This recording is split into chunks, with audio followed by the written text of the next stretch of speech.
Tempted to die by curiosity, two female archaeologists break into Forbidden Zone, awakening the god of destruction. She stared straight into the camera, blood trickling down her forehead, and whispered, "If you're seeing this footage, I'm probably already dead, and it's out." No one knows what it is. A scream tore through the silence. Then, static.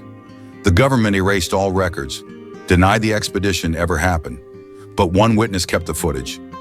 Now a horrifying secret buried underground for 10,000 years has awakened, and it's looking for a new host. It could be you. Elena was never one to shy away from risk. At just 32, she had become the brightest star in the world of archaeology, shaking the academic world with a series of groundbreaking discoveries. National Geographic once called her the Indiana Jones of the 21st century, a nickname she loathed, but one that brought in generous funding for her expeditions. Dr. Sarah Black was her perfect counterbalance, cautious, methodical, and obsessively precise. With over 15 years of experience at some of the world's most dangerous excavation sites, Sarah could read an entire civilization from a single shard of broken pottery. Her linguistic prowess had cracked ancient texts even top scholars had abandoned as unsolvable. It all began on a March morning when the two received an unmarked package. Inside, a 3,000-year-old piece of tanned leather, etched with an intricate map written in an unknown pictographic script. Elena stayed up 3 nights straight, analyzing each symbol. "This isn't Mayan. It's not Egyptian, not even Sumerian," she whispered to Sarah. "This is something far older." Though they couldn't decipher everything, what they did understand was shocking. The map led to a hidden location deep in the Arizona desert, a place that didn't exist on any official chart. At the end of the map, an enormous doorway in a chilling inscription, loosely translated by Sarah. "This place is not for the living." Digging through government archives they had managed to access, they found the area had been sealed off since 1974. No official reason was given, only a faded note buried in a classified file: "Destroy all evidence of Project Thanatos. No access permitted. 8 missing. Confirmed." The most disturbing part? Further research revealed there was only one known survivor from the 1974 research team, Dr. Richard Keller. He'd been confined to a psychiatric hospital ever since. He hadn't spoken a single word in 50 years. All he did was draw over and over again. The same image, an eye, bleeding. Elena tried to rationalize her decision as she booked 2 plane tickets to Arizona. She told herself this was a scientific opportunity, a discovery that could rewrite human history. But deep down, it wasn't logic guiding her. It was the eye. The strange symbol had been calling to her, whispering in her dreams night after night, always staring, always whispering, "Find me." The Arizona desert at 3 a.m. is no place for the faint of heart. The temperature hovered near freezing, and the sky was so dark it felt like it had weight, pressing down on their shoulders. Elena and Sarah drove their Jeep across unmarked trails, the GPS glitching constantly, as if something was deliberately erasing their path. "We're breaking at least 7 federal laws," Sarah muttered, eyes locked on an old compass, the only device that seemed to work. "This area's under military lockdown." Elena didn't respond. She was too consumed by the growing sensation that something was pulling her forward, an invisible thread drawing her deeper into the desert.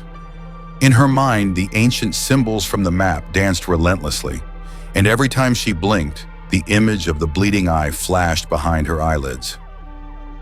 Their vehicle came to a stop at what looked like an ordinary cliff face, but when Elena shone a UV light over the stone, ancient symbols appeared, glowing as if drawn in fresh blood.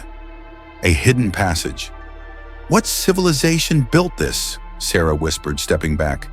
"This technique. This can't be real. It's more advanced than anything the Egyptians ever had." They found the hidden mechanism in the rock and revealed a secret passage, a tunnel sloping downward, carved into solid stone with impossible precision. No curves, no imperfections, as if the entire tunnel had been laser cut. The deeper they went, the thicker the air became, heavy with the scent of time and despair. On the walls, hieroglyphs emerged under the flashlight, telling the story of an ancient catastrophe. Sarah read what she could. They called it the Soul-Seer, the Dream Eater. Not a god, not a demon, but something far older than both. After 3 hours of descent, they stepped into a massive chamber, an underground hall carved from a single block of stone. On the ceiling, a mosaic depicted a star map that Sarah instantly recognized. This is the night sky from 12,000 years ago. Someone built this before any known civilization ever existed. At the center of the hall, hundreds of human skeletons were arranged in concentric circles, forming the shape of a giant eye when viewed from above. Each skull bore the same carved symbol, the bleeding eye. This was a ritual sacrifice, Sarah whispered. They died willingly, to seal something in. Elena stepped closer, almost hypnotized. Her hand reached out on its own, touching one of the skulls. And instantly, a whisper flooded her mind. "You finally come. I've waited so long." Sarah froze too, as if hearing the same voice. "Please tell me, you heard that," she whispered.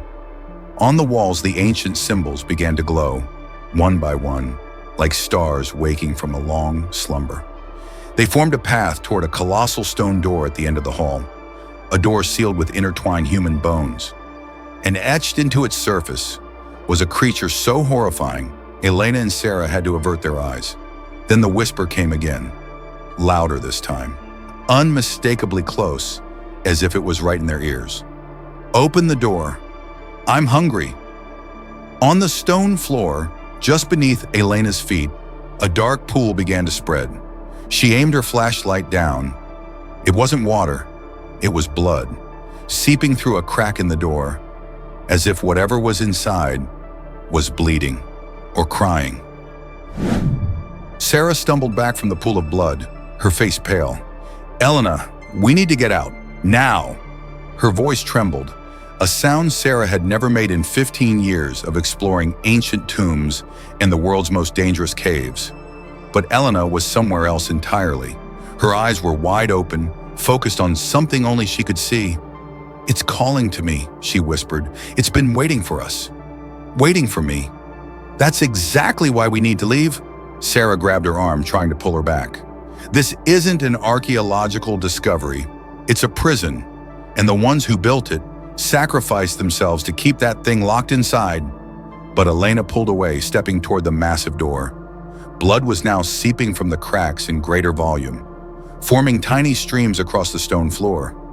She knelt down, studying the symbols on the door. Her eyes moved across the carvings as if reading a language she had never known, yet somehow understood. "This is the lock," Elena said, her fingers gliding across a chain of symbols. "Not to keep us out, but to keep it in." Sarah took another step back. "Then why would you want to open it?" Elena turned to face her. Her eyes had changed. A strange red shimmer now danced in her pupils. "Because, Sarah, it's told me things. Secrets. It knows everything. About our past, the origins of humanity, the truths history buried." Her hand moved like in a trance, tapping the symbols in a complex sequence. Each symbol glowed as she touched it, and with every pulse of light, more blood spilled from the cracks. "Elena, stop!" Sarah screamed, but it was already too late. The final symbol lit up, and a sound like 1,000 voices screaming at once echoed through the chamber. The great stone door trembled. The bone chains binding it began to snap one by one. And then, with a noise like the earth itself splitting apart, the door burst open. A thick black mist poured out like oil, carrying with it a strange, sweet scent, intoxicating, disorienting. Sarah staggered, struggling to stay upright as the vapor engulfed her. Elena stood tall, embracing it, inhaling deeply. "Do you feel it, Sarah? The power?" Through the swirling darkness, they saw the chamber within, a vast circular space, its walls lined with ancient timepieces, their hands spinning backward. At the center, a statue at least 30 feet tall, carved from obsidian stone. It was chained with human bones, and its head covered by a deep crimson shroud. "What did humans call it?" Elena whispered, as if speaking to something unseen. She paused, then smiled. The Soul-Seer." Sarah tried to drag Elena back. "We've broken a seal older than civilization itself. Whatever was locked in here, there was a reason. We need to leave. Now!" But Elena moved forward as if entranced. Each step sent ripples through the dark mist still pouring from the doorway. She approached the massive statue, staring up at it. "It's not a creature," Elena said softly. "It's a concept, the primal fear of humankind, given form." She reached out her hand, and the moment her fingers touched the obsidian surface, a crack appeared, running from the base to the crown of the statue. From it, blood began to seep, dripping onto the stone floor. The entire room started to tremble. One by one, the ancient timepieces shattered. Time itself was breaking. And through the haze of black mist, Sarah saw the crimson cloth begin to slip, revealing inch by inch a face beneath it, a face that defied all logic, a face not bound by physics, form, or human comprehension. And then a voice filled their minds, no longer a whisper, but a clear, resonant sound, like 1,000 voices speaking in unison. "Thank you for calling me. Now together, we shall awaken." The crimson cloth slid from the stone statue, revealing not a face, but an endless void. A swirling black emptiness like a vortex, pulling in the beams of their flashlights, devouring light itself.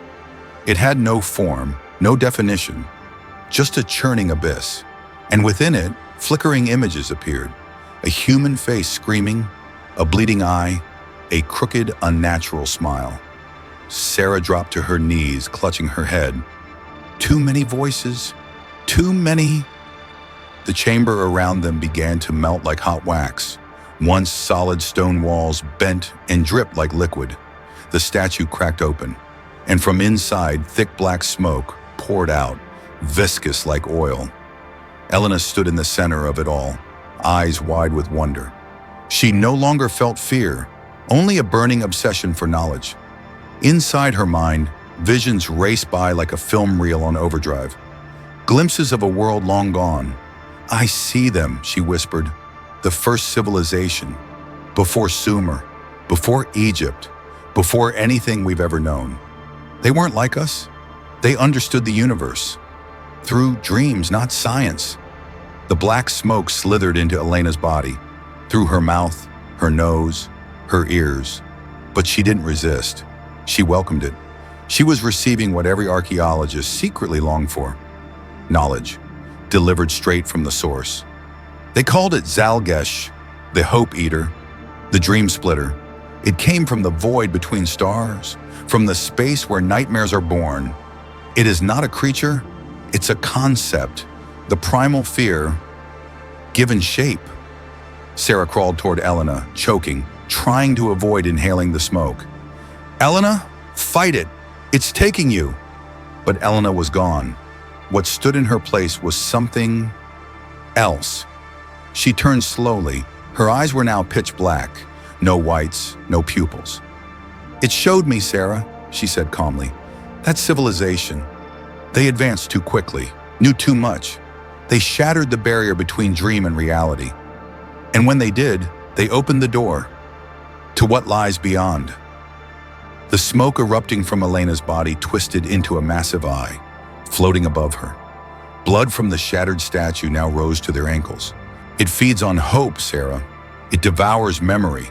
It shows people the infinite despair inside themselves, until they destroy themselves." An entire civilization, millions, vanished overnight. Not by violence. They ended their own lives, when faced with the horror within. Sarah stumbled toward the stone door, but it had already slammed shut. There was no way out. "But some survived," Elena said. Or rather, the thing that had taken her said, her voice now layered with thousands of others. "They learned how to contain it. You can't kill fear. How do you destroy a concept? So they put it to sleep. They sacrificed themselves, thousands of them, to forge chains from their bones and souls. A vision hit Sarah's mind like a thunderclap. Thousands of people committing mass suicide, forming a circle around the statue, their souls becoming the prison. It slept for thousands of years, Elena whispered, fully consumed now. Until the research team in 1974 found this place. They couldn't open the door, but Zal'ghesh was strong enough to reach into their minds. Only one survived, and he went mad. Sarah finally understood the terrible truth. And now, we've opened the door. We've released it. Elena, or what now wore her face, smiled, but the smile was too wide, too warped to belong to anything human. Not we, she said. Humanity did. Your endless curiosity, your hunger for knowledge without consequence. How many warnings? How many signs? And still, you had to know. You had to open every door that was locked. The wall behind Elena cracked wide open, and through it, Sarah didn't see stone or earth. She saw an infinite void, filled with bleeding eyes, all staring at her. Zal'ghesh doesn't have to kill, Elena said, stepping toward her. It only has to show you the truth, the emptiness, the absolute loneliness, the futility of hope. And then you destroy yourself. Sarah felt her will begin to collapse, her mind unraveling as those eyes pierced into her soul. And in that moment, she understood the essence of this ancient nightmare. It was never a monster, it was a mirror, reflecting the absolute void inside every human being. At 3:27 p.m. on June 12th, all contact with Elena and Sarah abruptly ceased. Their tracking devices stopped transmitting. The satellite phone went silent. GPS vanished from the system. It was as if they'd been erased from the surface of the earth. Yale University, where both women worked, organized a search team. Government officials denied all knowledge of the area shown on the map. No entrance was found. No signs of the two archaeologists. Only sand, stone, and the indifferent desert sky. After 1 week, the search was officially called off. After 2, Yale prepared a memorial. Then on the 23rd night, a faint signal from Elena's locator suddenly reappeared. A tiny blip on the radar, deep in the mountains, nearly 200 miles from where they'd vanished. At dawn, the rescue team found her. A staggering figure, hunched, barely human, her skin burned beyond recognition. Only the necklace she wore, a pendant shaped like an eye, a gift from her mother, confirmed it was Elena. She walked over 200 miles through the desert, the lead physician at Phoenix Medical Center later said. No water, no food. Medically, this is impossible. She should have been dead days ago. But Elena was alive, if you could still call it that. In the hospital, she didn't speak. She didn't eat. She didn't sleep. She only drew. The same symbol over and over again, on the walls, on bed sheets, and when denied a pen, on her own skin. The black eye with 2 trails of blood. She's drawn more than 3,000 of them in a week, wrote Dr. Raymond Freeman, her attending psychologist. No variation, no sign of exhaustion, as if following a command from something outside herself. No trace of Sarah Black was ever found. On the 8th day at the hospital, during a rare moment of lucidity, Elena suddenly grabbed a nurse's arm, her eyes vacant for a week, now burned with pure terror and clarity. It tasted us, she whispered, her voice hoarse from disuse. Just a sample. Now it wants the main course. The nurse ran for help. When they returned, Elena was laughing, a dry, splintered sound. She pointed to the drawings on the walls. All the eyes are windows, she said. Every tear, a passage. It's searching for a way out. And when it finds one, when it finds one. She was sedated, but before the drug took hold, Elena gripped the doctor's wrist and spoke one final coherent sentence. We woke the nightmare. It won't stop here.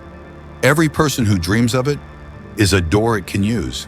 And now it knows our taste. After that, she went completely silent. The last time Elena was heard speaking was 3 days later. A security guard found her whispering into the ear of a sleeping patient in the next room. When the guard pulled her away, the patient, a 67-year-old man recovering from a stroke, sat up, eyes wide, and slit his own throat with a shard of glass. Before dying, the man used his blood to draw a single symbol on the wall, an eye with 2 crimson tears. After the incident, Elena was transferred to a high-security black site. No public records exist about the location. No information on her current condition. Only one note found in a leaked Pentagon document. Subject E placed under permanent isolation. Contagion level extreme. Containment protocols. No physical contact. No verbal communication. No eye contact. Strict dream suppression required. Within 72 hours of Elena's recovery, the Arizona desert site, where the door had been opened, became ground zero for the largest military operation since the Gulf War. Commercial satellites were blocked from capturing images. Airspace was closed within a 100-mile radius. All civilians within 50 miles were emergency evacuated due to a chemical leak that never existed. A multi-agency task force was assembled under the codename Project ILES, consisting of archaeologists, quantum physicists, and ancient theologians. Their mission to understand and reseal the door. After 3 days, all contact with the 32-member team was lost. The final transmission came from Dr. Martin Shaw, the team leader. It was a brief, fractured radio message. It's not a creature, it's an idea, and it's spreading. Seal everything, burn it all, and don't dream about it. The president signed a classified executive order creating Zone X, a 100-square-mile exclusion zone that doesn't appear on any official map. The National Geospatial Intelligence Agency was ordered to alter satellite data, replacing the region with a blank, inaccessible terrain. Google Earth and all public mapping services were forced to display fake imagery, a featureless desert with nothing of interest. The U.S. Fifth Army established a permanent base around the site, not to keep people out, but to make sure nothing got out. All personnel were rotated every 48 hours. Why? Because after 60 hours near Zone X, 100% of staff began experiencing the same nightmare. A massive stone door, millions of eyeless eyes, and a voice whispering, "Open the door, I'm hungry." But what terrified officials more was what started happening in nearby cities. Phoenix, Tucson, Las Vegas. Suicide rates skyrocketed. Psychiatric wards overflowed with patients sharing identical symptoms. Paranoia, hallucinations, the same recurring dream. And by the 3rd month after the incident, a strange phenomenon emerged. Unrelated individuals, people who had never heard of Elena or the desert site, began drawing the same symbol, the black eye, with 2 trails of blood. It appeared on city walls, inside school notebooks, even in contemporary art galleries. Dr. Jessica Chang, a cognitive psychologist at MIT and one of the few granted access to the case, wrote in a now classified report, "We're witnessing a form of mimetic contagion, not a virus, not bacteria, but an idea capable of replicating and transmitting itself from one mind to another through channels we don't yet understand." And while the government scrambled to contain the outbreak, at a small cafe in Boston, a student named Michael Chen was watching the only surviving video from Elena's expedition, the same opening footage you saw at the beginning. Michael was the nephew of a lab technician at the facility where Elena was being held, someone who had secretly kept one copy before all evidence was destroyed. Michael didn't know why he was so obsessed with the video. He only knew that every night he dreamed of a massive stone door and millions of eyeless eyes. And every day he felt a growing urge to share the footage with as many people as possible. He didn't realize that's exactly what Zal'ghesh wanted, because every person who watches that video, every person who hears about the bleeding eye, becomes a potential door, a passage, another chance for the Dream Eater to spread, bit by bit, beyond its desert prison. And now, you are one of them. Ask yourself, why did you watch this far? Was it just entertainment? Or Was there something deeper pulling you in? The most dangerous trap isn't the dark abyss. It's the inviting light that lures you toward it. Curiosity isn't just a human trait. It's our essence. It's what took us from caves to the stars. It's why we seek, why we explore, and sometimes why we break barriers that were never meant to be crossed. Ancient civilizations warned us for millennia. They told stories of forbidden fruit, of Pandora's box, of doors that should never be opened. But we dismissed them as metaphors, as superstition. We prided ourselves on transcending primal fear, on the relentless progress of knowledge. But what if those stories weren't metaphors? What if every civilization at some point reached its own threshold, a boundary that, if crossed, would unlock something incomprehensible? And what if our modern world is racing toward that threshold faster than any in history? Today, you've become part of the transmission chain, a single link in an ever-growing network. You've heard the story, and now it's inside you. The image of the bleeding eye, the name Zal'ghesh, the concept, an ancient primordial fear. Tonight when you sleep, you might dream of a massive stone door, of millions of eyeless eyes, of a whisper, "Open the door, I'm hungry." And if that happens, Zal'ghesh has found you, because that's how it spreads. Not like a virus, not like a creature, but like an idea, a primordial meme, a seed planted in the mind, growing slowly over time. And now that seed is in you. Researchers from Project Eyeless believe Zal'ghesh cannot fully escape its physical prison in the Arizona desert. Not yet. Unless it finds enough minds to inhabit, enough dreams to build a bridge. That's why the government tried to erase all traces of it. Why Elena remains in total isolation, 7 years and counting. Why you never heard about any of this on the news. Because the more people who know, the stronger Zal'ghesh becomes. But of course, that raises the real question. The final question, if I know all this, why am I telling you? Why would I knowingly plant the seed inside your mind? Maybe I'm just a storyteller, looking to shock, to entertain. Maybe this is all fiction. Or maybe I've dreamed of the door one too many nights, heard the whispers for too long, and maybe, just maybe, I'm not me anymore. And now, what about you?